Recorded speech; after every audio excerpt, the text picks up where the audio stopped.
Der Malibu i500 QB. Ja, heute in einem kleinen Videoreport aus Sulzermoos. Wir sind bei Hofstetter und Hofstetter hat uns die Schlüssel von ganz vielen Fahrzeugen gegeben, dass wir die Ihnen mal zeigen können.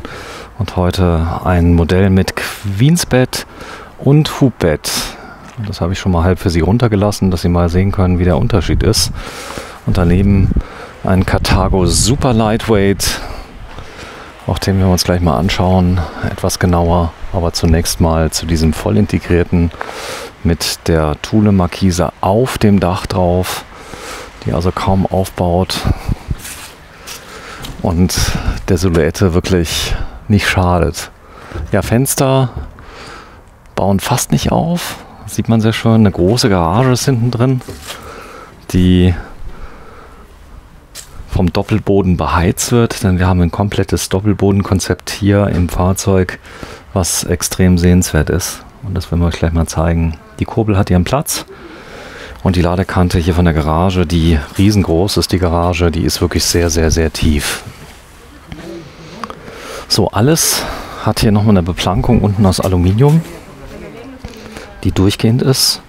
Und diese Beplankung, die befindet sich am ganzen Fahrzeug als Rammschutz und natürlich auch aus optischen Gründen. Hier ist die Spannungseinspeisung, Kassettentoilette, eine Truma-Heizung mit drin und ja, ganz viele Details. Das i500 QB Modell und wie es hier kostet, 89.480 Euro.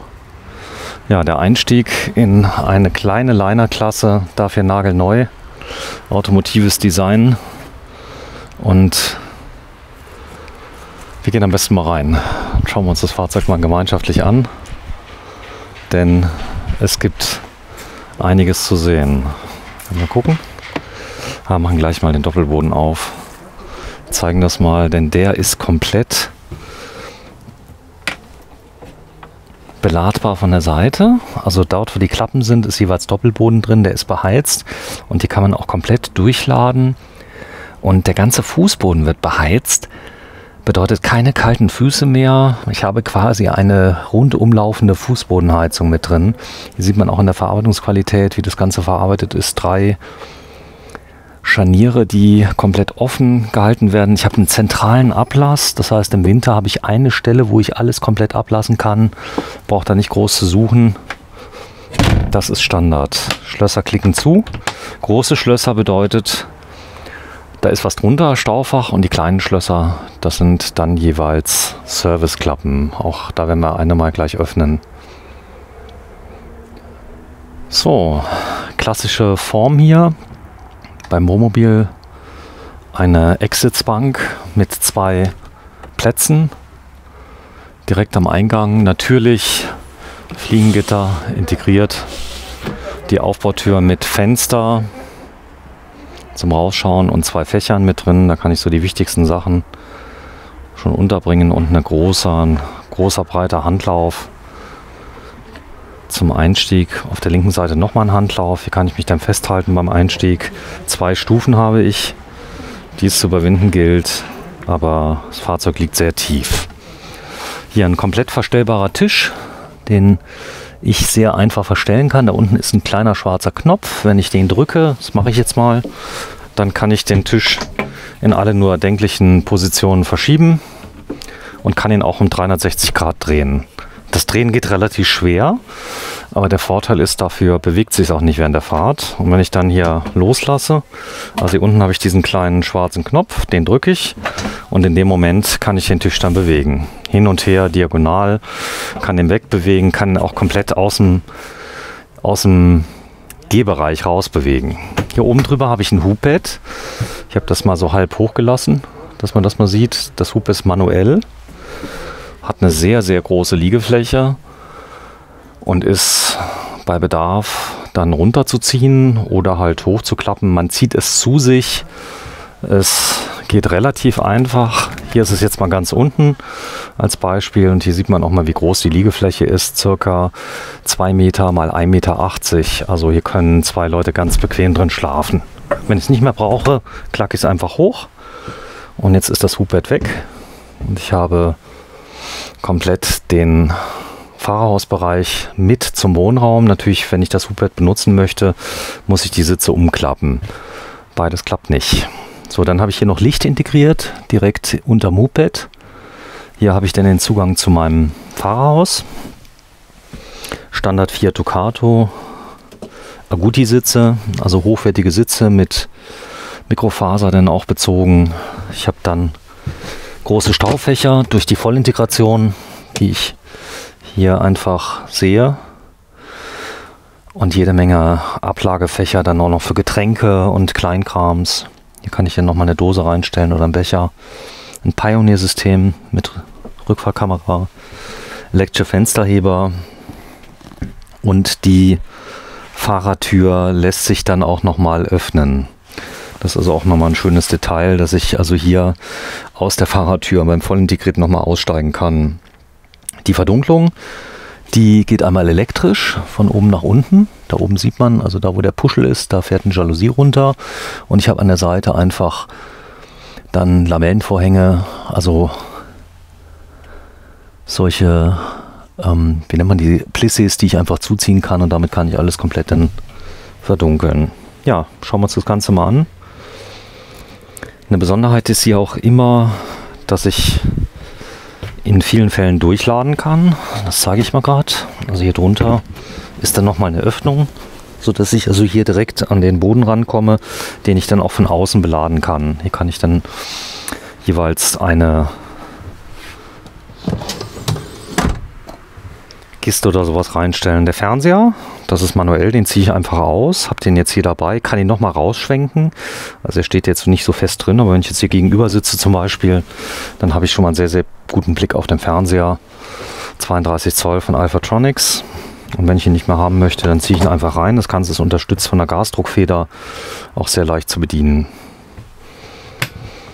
Staufächer überall, hier zum Beispiel ein kleines Staufach direkt neben dem Eingang. Was ganz praktisch ist, hier oben ist die Technik da mit drin. Eine Duo-Control für 2 Gasflaschen. Hier noch ein Bedienfeld mit drin. Sehr reduziert für alles Wichtige. Batteriespannung, Füllstände der Tanks und die Heizungsanlage. Dann der große Tower von Dometic mit Backofen mit Grillfunktion. Ist auch mit drin. Und einem Gefrierfach sowie dem großen Kühlschrank, der breit ist und groß, gehört zu den größten Kühlschränken. Da oben ist es von Dometic, ja, ein AES-Kühlschrank, also auf verschiedene Möglichkeiten ist der auch zu benutzen, also über 230 Volt, über 12 Volt und natürlich auch über Gas. Küche. Ja, hier sieht man es. Kleines Brettchen ist bereits schon montiert. Das kann ich abnehmen. Kann es entweder so einhängen, dann ist es auch fixiert, oder so.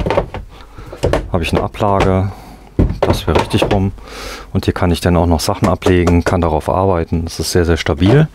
Ansonsten dient es hier als Ablage für mein Spülfeld. Das kleine ist dahinter. Hier habe ich dann 2 Flammen vorne und habe noch eine Alternative, eine dritte Flamme hier drunter. Die brauche ich aber dann nur ausklappen, wenn ich sie wirklich brauche. 4 Schränke nebeneinander, leicht zugänglich. 2 natürlich über der Küche und 2 über dem Wohnbereich, wobei ich den dritten auch noch direkt von der Küche bedienen kann.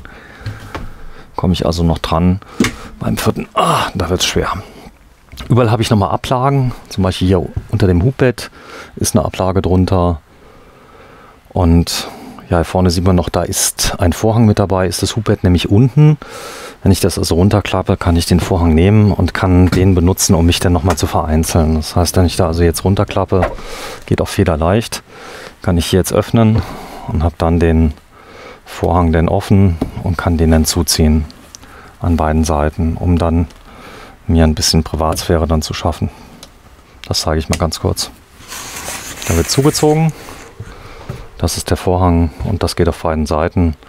Zusätzlich habe ich nochmal Ablageflächen im Hubbett mit drin. Die sind hier. Hier kann ich dann mein Handy und so weiter dann ablegen. Und habe hier nochmal die Beleuchtung mit drin, also ein Leselicht mit drin. Eine Besonderheit ist vielleicht noch, dass man das Fernsehgerät zwar noch rausfahren kann, aber es ist nur teilweise benutzbar. Das muss man allerdings wissen, denn gut, auf dem linken Rand, das ist eh nichts Spannendes. Die meisten Toten bei Krimis sind immer rechts. Das war ein Scherz. So, drunter habe ich ganz viele Schränke. Schränke,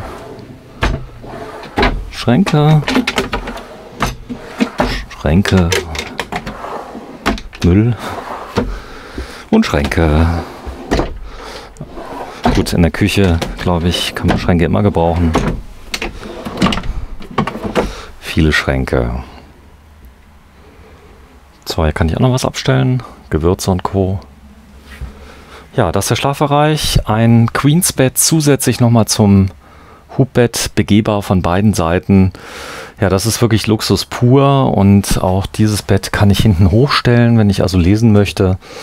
Da habe ich also eine Funktion, dass ich also ähnlich wie im Hotel das hinten hochstellen kann, kann mich auch hochsetzen. Also wirklich viel Platz, kann das Ganze von beiden Seiten begehen. Also ich kann einfach hier jetzt rüber gehen, kann jetzt hier an der Seite einsteigen, stehe jetzt neben dem Bett, und das gleiche auf der anderen Seite, sodass also zwei Personen getrennt aus dem Bett auch rausgehen können. Kleiderschrank, der ist hier. Auf der Seite, hier ist die Stange. Das heißt, sehr leicht zu bedienen. Ich muss mich also nicht unters Bett oder sowas räkeln. Das gleiche noch auf der linken Seite. Hier drin sind dann jeweils noch Fächer drin. Da kann ich mein Handy reinlegen. Die gehen nochmal tief in die Seite von dem Schrank rein. Dusche, die ist Teil vom Raum hier, und sie ist riesengroß, und wenn sie offen ist, kann sie auch natürlich benutzt werden, um den Ausstieg zu erleichtern. Deswegen ist das Brett hier unten drin, das kann ich auch rausnehmen. Das Brett sichert auch zeitgleich dann die Duschtür, die hier an der Seite drin steht. Hier oben habe ich dann meine Entlüftungsmöglichkeit. Das wird einfach nur hochgedrückt. Kommen wir zum Bad. Das ist auf der anderen Seite. Hier kann ich zumachen, kann das zum Baumbad schließen. Das ist jetzt hier zu und kann hier unten abschließen. In dem Moment, wo ich abgeschlossen habe, ist dann jetzt auch zu. So sieht es aus, und kann aber zur Not nochmal geöffnet werden. Hier habe ich auch überall Lichtschalter für die Nachtbeleuchtung, die hier oben drüber sind. Hier kann ich Nachtlichter jeweils zuschalten. Und habe hier dann eine drehbare Toilette, habe ein großes Waschbecken mit dabei, das verhältnismäßig groß ist für die Klasse, und habe ganz viele Spiegelschränke, die ich natürlich alle öffnen kann, und wo ich dann ganz viel Stauraum habe für meine Badutensilien. Darf natürlich auch nicht fehlen zum Aufhängen vom Bademantel. Großes Fenster ist oben. Immer noch blauer Himmel hier in Sulzemoos, und nochmal ein paar Schränke für diverse Toilettenartikel. Der Schrank lässt sich auch komplett öffnen, zum Beispiel für die Schmutzwäsche, Toilettenpapier und. So. Gehen wir nochmal kurz hier raus. Dann zeige ich euch noch ein kleines Detail. Hier habe ich noch eine Tür. Die kann ich schließen. Das Ganze geht diagonal. Das zeige ich mal gerade. Wenn ich also hier drauf gehe, kann ich die Tür schließen und habe dann hier oben nochmal diesen Bereich komplett abgeschlossen. Sodass ich also hier mit der zweiten Tür, die hier drunter ist, diesen ganzen Bereich komplett abschließen kann. Und dann entsteht für mich dann ein großes Raumbad, sodass ich also, wenn jemand sich fertig macht, hier zumachen kann, und habe dann hier nochmal eine Tür mit drin, die dann nochmal weiterläuft und hier hinten dann auch zumacht. So, ich zeige euch das mal gerade von der anderen Seite. Jetzt wird es ein bisschen schwierig, denn dort kommt die zweite Tür, hier wird dann geschlossen. Da wird dann zugemacht, und auf der anderen Seite ist die Tür hier integriert. Jetzt muss ich mal gucken, wie die geöffnet wird. Das werde ich heute, glaube ich, nicht mehr erfahren. Warte mal, das kriege ich aber raus. So. Nee, heute werde ich es nicht mehr erfahren. Auf jeden Fall kann man es komplett schließen. Und es gibt sogar, das habe ich gesehen, ein TV-System, was hier montiert werden kann, was dann automatisch über Schienen den Kontakt dann auch herstellt, wenn das Ganze über diese komplexe Konstruktion dann rübergeglitten ist. Ja, ganz spannend. Habe ich schon mal gezeigt in einem anderen Video. Deswegen weiß ich das zufällig. Über dem Schrank sind auch noch mal, über dem Bett sind auch nochmal Schränke. Und ganz entscheidend, ja, noch mehr Platz. Hier habe ich nämlich auch nochmal Schränke und Schränke. Noch Löcher. Die sind hier nochmal drunter. Und hier nochmal Schränke an der Seite, die sogar noch tief runtergehen bis in den Doppelboden. Und das auf beiden Seiten. Hier ist nochmal ein Zugang zu den Tanks, Reinigung und Co. Serviceklappen. Also Doppelboden an jeder Seite, Shampoo, Ablagefächer. Und wenn ich hier jetzt öffne, dann kann ich wieder raus und komme in den zweiten Schlafbereich. Also auch optimal, wenn ich jetzt beides abschließe, kann ich vorne schlafen. Ich kann hinten schlafen, also 2 Personen können auch getrennt schlafen. Eine prima Sache. Gut, ich denke, jetzt sind wir mit dem Fahrzeug durch. Ich zeige euch nochmal gerade die technischen Daten draußen und nochmal die Gesamtansicht. Der Malibu i500 QB, wie er hier steht, für 89.480 €. Wir sind bei Hofstetter in Sulzemoos und das ist die Gesamtansicht von dem voll integrierten Malibu. Danke fürs Einschalten. Tschüss.